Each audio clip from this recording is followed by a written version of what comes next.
My mother-in-law often throws my cooked food in the trash. Human food is too good for you. I think water will do for you. It's just right for you, fatty. If you eat pork, you'll end up cannibalizing. Wait, what? That's saying too much. Shut up. As long as I have my granddaughter, I don't need you. I'm the one doing the housework and raising my granddaughter, right? Don't you talk back to me. I feel sorry for my son for marrying a woman like you. You're not good looking. You're homely and useless. You're a disgrace to have in our family. Well, there's not a soul in this house who'd consider you family anyways.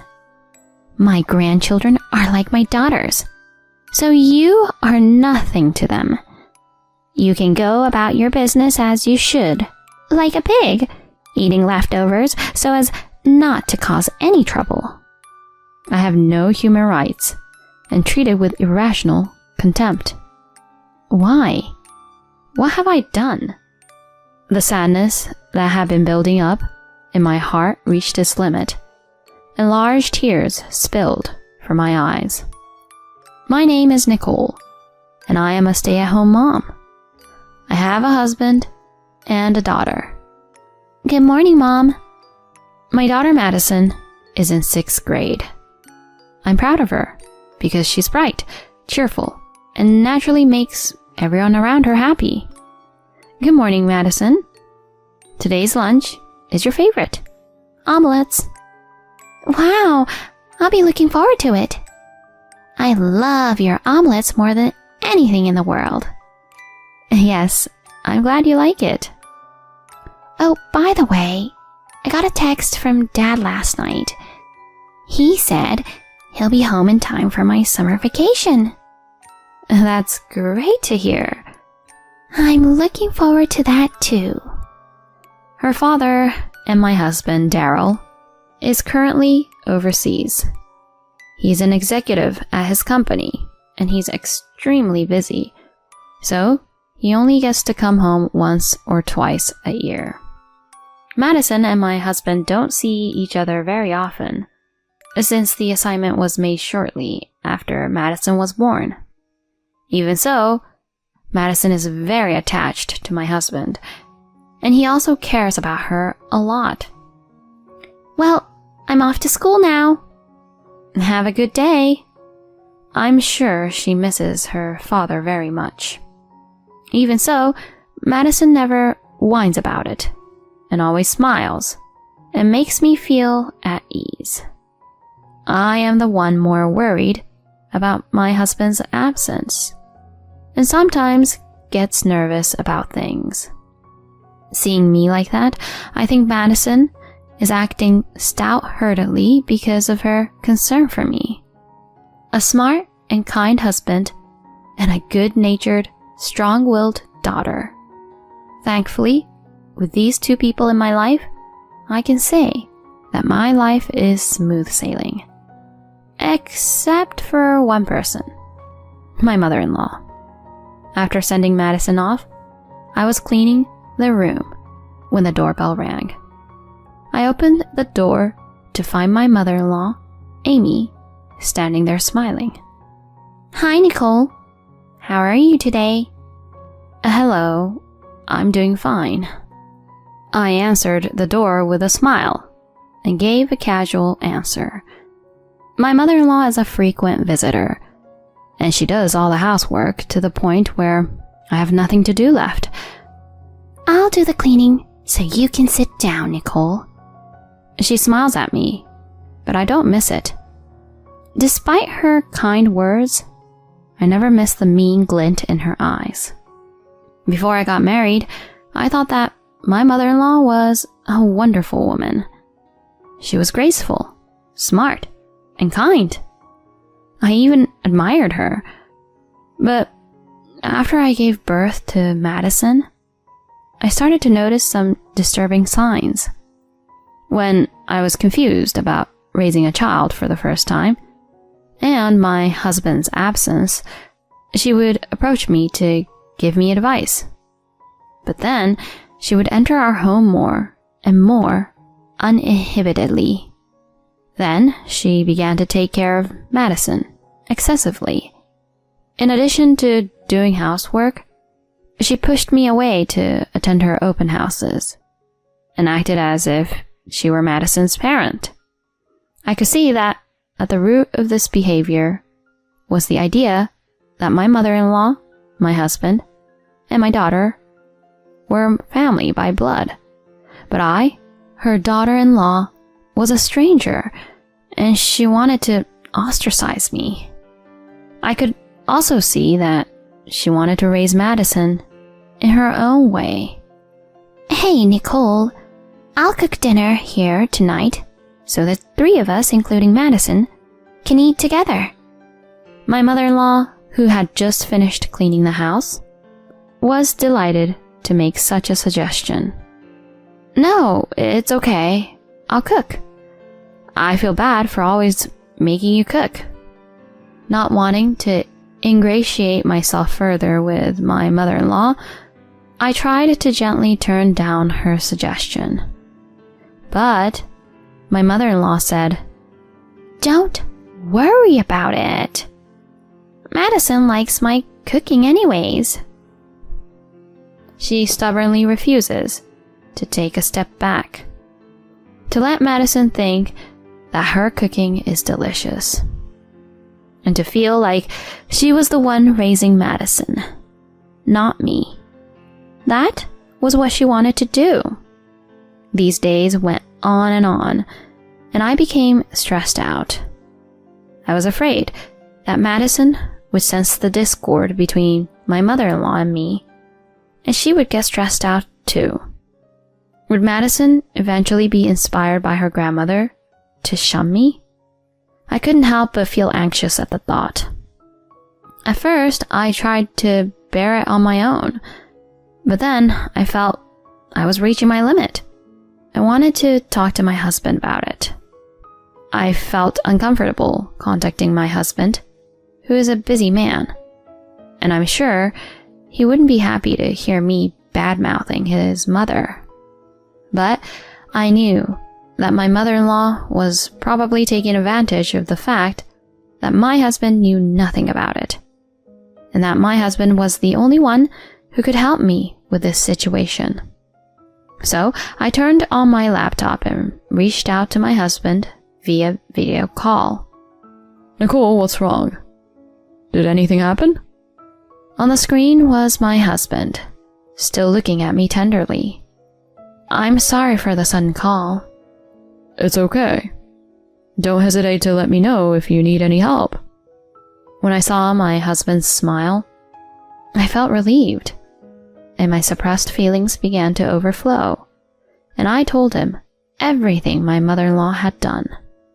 My husband listened to me quietly, nodding his head. My mother was treated like that by her mother-in-law, my grandmother. I guess she thinks that you, the next generation, deserve to be treated the same way she was treated. I see. I know it must be hard for you, and I'm worried about how it's going to affect Madison. But I'll protect you guys. I feel a little better now that my husband understands what I was going through. Somewhere along the line, my mother-in-law started bringing gifts when she visited our house. Nicole, here's some muffins I got from the store in front of the station, where there's always a long wait line. Thank you very much. I'll prepare some tea now. I have no idea what she's thinking. It's so creepy. I've been eating a lot less lately. You can have some for me if you like. I see. Well, I'll have some if you say so. This exchange went on almost every day. She also started following me around and restraining me even more than before, asking me to watch TV together and do some baking, so I lost time for my daily walking and stretching routines. In the end, my weight increased more and more because of all the sweets and lack of exercise. And my mother-in-law's attitude changed drastically when she saw me getting fatter and fatter. One day, my mother-in-law came to our house, and as soon as she saw me, the first thing she said to me was, "Nicole, you've been gaining some weight lately, haven't you?" She looked at me coldly, as if she was looking at something dirty. Yes, I was thinking that too. I've got to go on a diet. When I replied with a friendly smile, my mother-in-law's tone of voice turned sharp and fierce. "You need to lose weight now. I can't have Daryl have a wife in that shape. Even Madison wouldn't want to have with such a sloppy mother." While I was stunned, my mother-in-law strode into the kitchen and looked at the fried rice I was making for lunch. And the next moment, she threw it into the trash. What? I didn't have time to process what had just happened. You shouldn't be eating such calorie-dense food. I stood there for a while in surprise. Then my mother-in-law's attitude escalated. One night at dinner, I looked at the table with all the food my mother-in-law had prepared, and I was mortified. While my mother-in-law and Madison were sitting down to a sumptuous steak, I was sitting down to a bowl of yogurt. What is this about? "You're on a diet, aren't you?" my mother-in-law said mockingly. But what are you complaining about? I'm just trying to be considerate. No, it's nothing. I'm sorry. You're taking it too easy. You're a housewife. You don't even do your own housework. That's why you're fat. I couldn't believe my ears. It was my mother-in-law who wanted to do all the housework. Maybe I spoiled you too much. I'll have you move around from now on. But even after that, I was not allowed to do housework, but was forced to do hard exercises, such as jogging 5 miles and doing 1,000 sit-ups every day. As I was getting drained from the hard workout, I realized my mother-in-law's terrible plan. She had deliberately made me gain weight. Now she wanted to force me to lose weight and put a strain on my body. How could she do such a cruel thing to me, no matter how much she disliked me? I felt so unbearable that I cried quietly by myself in the bathroom at night. Then, suddenly, Madison came. I didn't want to worry Madison, so I hastily wiped away my tears. "Are you being bullied by Grandma?" No, that's not it. You don't have to worry about anything. Even if I hide it, this girl who is more perceptive than most will understand. "Mom, I love you for always smiling and listening to what I have to say. I don't care if you've gained weight." Madison. When I heard those words, I had an epiphany. I felt foolish for fearing that Madison might be influenced by her grandmother. She's already grown up enough to be able to make good decisions on her own. I had to be strong too. I am her mother. I must be strong and protect Madison. I can't let my mother-in-law keep letting me down. That was when I had an idea. A few days later, it was Madison's 12th birthday. As usual, my mother-in-law took care of the party and didn't let me do anything.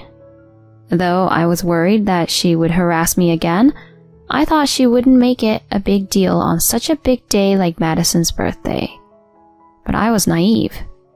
It seems that my mother-in-law is really rotten at heart. My mother-in-law's order of roast pork for 2 was for 2 people, and there was none for me. Mother, what in the world? I was so disgusted that I couldn't speak. My mother-in-law was sipping a bottle of fine wine all to herself. "I ordered delivery for my family. You're just the wife, not my family." She smiled wickedly at me. That's just going too far. My mother-in-law glared at me and put a glass of water in front of me. "Shut up. The food is too good for a person like you. I think water will do for you. It's just right for you, fatty. If you eat pork, you'll end up cannibalizing. I glared back at my mother-in-law. I'm family too. I'm Madison's mother. My mother-in-law seemed to flinch a little, but then she quickly reasserted herself and yelled at me. As long as I have my granddaughter, I don't need you. I'm the one doing the housework and raising my granddaughter, right? Don't you talk back to me. At that moment, Madison, who had been silently listening to the conversation between my mother-in-law and me, started to cry. It's my fault, isn't it? You two don't get along with each other because of my birth. Madison burst into tears. Madison! Madison! Madison's distress seemed to make even my mother-in-law panic a little, but she immediately turned to me and said, It's your fault. You made Madison cry. How can you do this to her? And blamed me. And that's when it happened. Mom, that's enough. My husband's voice echoed through the room. Daryl? My mother-in-law looked around in panic. It was understandable that she was surprised to suddenly hear the voice of her son, who was supposed to be abroad. He's here. I lifted up my laptop, which was in a corner of the room, and held it in front of my mother-in-law. On the screen was my husband. I had recently decided to secretly connect a video call with my husband whenever I was with my mother-in-law. That was the idea I came up with to combat her. Mom, Madison is Nicole and my child. One of us isn't the only parent. We're family. That's not true. I know how badly your mother-in-law treated you, and I'm grateful that you raised me the way you did despite that. But you know what, Mom? It's not about the past. It's about the future. It's about how Madison is going to grow up. I won't forgive you if you make Madison sad. But... If you can't understand that, then stay out of our family. Even my mother-in-law, who is like a heartless devil, seems to have a weakness for her beloved son. With that, she plodded her way home. Dad... Madison stares intently at the computer screen. Happy birthday, Madison. I'm sorry I can't be there with you. Oh, Dad, you are so cool. Thanks, Dad. I'm glad to hear that. Your mother and I will take care of you no matter what. I was so happy to see them like that. I thought to myself that I was truly blessed to have such a wonderful husband and daughter. But then I came back to reality. My husband has seen me so fat. In the past, I have always tried to avoid having my husband see my body when we used video calls. But today, I let my guard down and exposed my entire body. I'm sorry I've gained so much weight. I quickly apologized. My husband was stunned, but immediately burst out laughing and said, Don't worry about it. You may be chubby, but you're still you, and nothing has changed. Thank you. That's so nice of you. But I'm going to try to lose weight. The room was filled with laughter of the three of us. After that, my husband distanced himself from his mother, who never changed her mind. Not only did she not get her grandchild, her son abandoned her. I'm sure she will spend the rest of her life alone and lonely. Now I live with my husband, who has returned, and my daughter, who is now in junior high school. Needless to say, Madison's face is brighter than ever now that she can live with her father she loves so much. I believe that the family environment created by adults has a great impact on children. I want to be a strong mother and work together with my husband to keep Madison's smile alive.